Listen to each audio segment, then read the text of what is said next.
नमस्कार दर्शक बंधु केमिति अछंती आपण माने आशा करे प्रभु श्री जगन्नाथଙ୍କ कृपारु आपण माने भलरे थिबे। दर्शक बंधु आजिर भिडियो रे देखिबा सावित्री व्रत पालन करिवार नियम। चलंतु डेरी न करी स्टार्ट करिबा आजिर एई सुंदर भिडियोटी। नंबर 1 सावित्री व्रत केबे पड़ुछि। प्रतिवर्ष सावित्री व्रत ज्येष्ठ मास अमावास्या तिथि रे पड़ी थाए। चलित वर्ष सावित्री व्रत मे 26 तारिख रे पड़ुछि। नंबर 2 सावित्री व्रत केउ माने करि परिबे। प्रत्येक सधवा नारी माने सावित्री व्रत करि परिबे एवं नुआ बहु माने मध्य बाहाघरर प्रथम वर्ष ठारू सावित्री व्रत रखि पारिबे। नंबर 3 सावित्री व्रत रे केउ रंगर साड़ी चूड़ी पूजा करा जाए। सावित्री व्रत रे नाली रंगर साड़ी चूड़ी पूजा करा जाए। पार्वतींकर पूजा करुथिले कला रंगर शंखा पूजा करि परिबे। नंबर 4 सावित्री व्रत रे केउ रंगर व्रत पूजा करा जाए। हलदिया रंगर व्रत एवं नाली रंगर व्रत पूजा करि परिबे। नंबर 5 सावित्री व्रत केउ हातरे पिंधिबा दरकार। सावित्री व्रत डाहाण हातरे पिंधिबा दरकार। नंबर 6 सावित्री व्रत रे केउ देवादेवी को पूजा करा जाए। माँ सावित्री को, माँ पार्वती को, माँ लक्ष्मी को पूजा करा जाए एवं प्रभु नारायण, प्रभु शिव को पूजा करा जाए। नंबर 7 सावित्री व्रत रे जम देवता को पूजा करा जाए कि नहीं। राजा सत्यवानंकर जीवन फेराई देइथिले धर्मराज जम।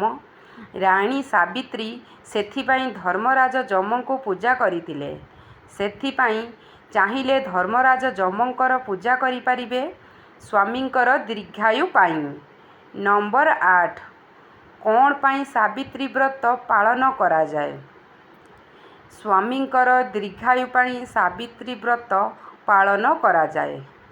जड़े सधवा नारी बंचिथिबा पर्यंत हातरे ओ मथारे शंखा सिंदूर रहिबा पाई एही व्रत पालन करा जाए। नंबर 9 सावित्री व्रत रे कौन कौन खाई परिबे। सावित्री व्रत रे फल खाई परिबे, फल जूस करी पी परिबे, सागु पणा करी पी परिबे, गजा मुग ओ गजा बुट खाई परिबे। नंबर 10 सावित्री व्रत रे कौन खाइबा अनुचित। सावित्री व्रत रे रंधा खाद्य पियाज रसुण, पिता, कषा, चाहा एवं ठंडा पानीय इत्यादि खाइबा अनुचित। नंबर 11 केउठी सावित्री व्रत पूजा करा जाए। बरगछ मूले, घरे किंबा मंदिर रे पूजा करा जाए, नचेत घरे तुलसी चौरा मूले पूजा करा जाए। नंबर 12 सावित्री व्रत घरे किपरि पूजा करा जाए। घरे शिଳରେ हलदी लगाई माँकर आखि, पाटी, नाक, मुँह करी प्रतिमूर्ति स्थापन करी पूजा करा जाए किंबा घट स्थापना करी नड़िया किंबा पइडरे देवींकर प्रतिमूर्ति स्थापन करी पूजा करा जाए। नंबर 13 सावित्री व्रत रे केते गोटी फल रे पूजा करा जाए। सबु प्रकार फल रे पूजा करा जाए। 5 प्रकार फल नथिले 5टी फल रे आपण माने चाहिले पूजा करि परिबे।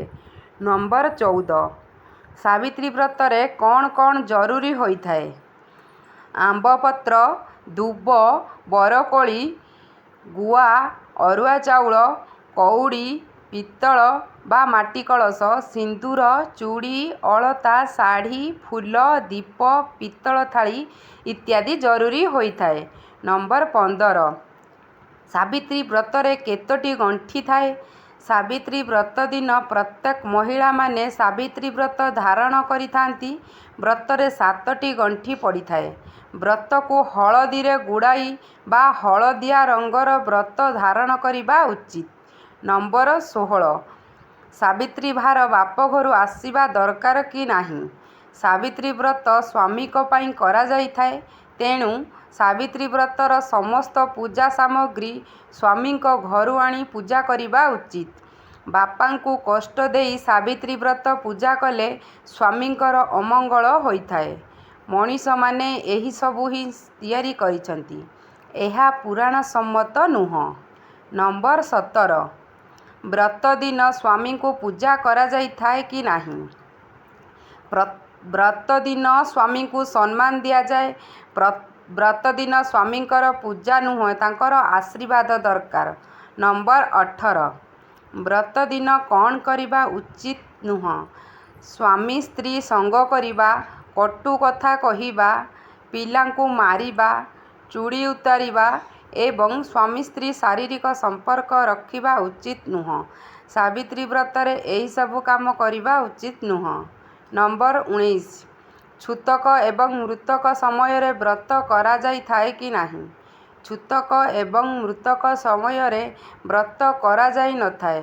ଛୁତକ ସମୟରେ ଶାଢ଼ୀ, ଚୁଡ଼ି ଏବଂ ପୂଜା ସାମଗ୍ରୀ ଅନ୍ୟ କାହା ଦ୍ୱାରା ପୂଜା କରାଇ ପ୍ରସାଦ ଖାଇପାରିବେ, କିନ୍ତୁ ମୃତକ ସମୟରେ ପୂଜା କରାଯାଏ ନାହିଁ କି ପ୍ରସାଦ ସେବନ କରାଯାଏ ନାହିଁ, କାରଣ ଏହି ସମୟରେ ଦେହ ଅଶୁଦ୍ଧି ଥାଏ। ନମ୍ବର 20 ଗର୍ଭବତୀ ମହିଳାମାନେ ସାବିତ୍ରୀ ବ୍ରତ କରିପାରିବେ କି ନାହିଁ? ଗର୍ଭବତୀ ମହିଳାମାନେ ସାବିତ୍ରୀ ବ୍ରତ କରିପାରିବେ, କିନ୍ତୁ ଉପବାସ ରହିକି ନୁହଁ, ଖାଇ ପିଇ କରି କରିବେ। ସମସ୍ତ ଫଳମୂଳ, ପରଟା, ଉପମା ଇତ୍ୟାଦି ଖାଇପାରିବେ, କିନ୍ତୁ ଆମିଷ, ପିଆଜ, ରସୁଣ, ପିତା, କଷା ଇତ୍ୟାଦି ଖାଇବା ଉଚିତ ନୁହଁ। ନମ୍ବର 21 ମାସିକ ଧର୍ମ ସମୟରେ ବ୍ରତ କରିପାରିବେ କି ନାହିଁ? ମାସିକ ଧର୍ମ ସମୟରେ ବ୍ରତ କରିପାରିବେ, କିନ୍ତୁ କୌଣସି ପୂଜା ସାମଗ୍ରୀ ଛୁଇଁବେ ନାହିଁ କି ପୂଜା କରିବେ ନାହିଁ। କେବଳ ପୂଜା ସରିବା ପରେ, ପ୍ରସାଦ ସରିବା ପରେ ଛୁଇଁବେ ଏବଂ ପ୍ରସାଦ ସେବନ କରିପାରିବେ। ଘରର ଅନ୍ୟ ଜଣେ ସଦସ୍ୟ କିମ୍ବା ସ୍ୱାମୀଙ୍କ ଦ୍ୱାରା ପୂଜା କରାଇ ଆଣିପାରିବେ। ନମ୍ବର 22 ସାବିତ୍ରୀ ବ୍ରତ ପ୍ରଥମ କରି କେବେ ଆରମ୍ଭ କରାଯାଇଥାଏ? ସାବିତ୍ରୀ ବ୍ରତ ବିବାହର ପ୍ରଥମ ବର୍ଷରୁ ହିଁ ଆରମ୍ଭ କରାଯାଇଥାଏ। ଯଦି ପ୍ରଥମ ବର୍ଷ ବ୍ରତ ସମୟରେ ଋତୁସ୍ରାବ ହୋଇଥାଏ କିମ୍ବା ଛୁତକ ମୃତକ ହୋଇଥାଏ, ତେବେ ବିବାହର ପ୍ରଥମ ବର୍ଷଠାରୁ ଆରମ୍ଭ ନ କରି ପର ବର୍ଷଠାରୁ ଆରମ୍ଭ କରିପାରିବେ। ନମ୍ବର 23 ସାବିତ୍ରୀ ବ୍ରତ ଦିନ କେଉଁ ଠାକୁରଙ୍କୁ ଦର୍ଶନ କଲେ ଭଲ ହୋଇଥାଏ? ଶିବ ପାର୍ବତୀ ଏବଂ ଲକ୍ଷ୍ମୀନାରାୟଣଙ୍କର ଯୁଗଳ ଦର୍ଶନ କଲେ ଶୁଭ ହୋଇଥାଏ। ନମ୍ବର 24 ପୂଜା ସରିବା ପରେ କ'ଣ କରିବା ଉଚିତ? ପୂଜା ସରିବା ପରେ ପୂଜା କରି ଆଣିଥିବା ଶାଢ଼ୀ, ଚୁଡ଼ି, ସିନ୍ଦୂର, ଅଳତା ଇତ୍ୟାଦି ପିନ୍ଧି ସ୍ୱାମୀଙ୍କଠାରୁ ଏବଂ ଘରର ଅନ୍ୟମାନଙ୍କଠାରୁ ଆଶୀର୍ବାଦ ନେବା ଉଚିତ।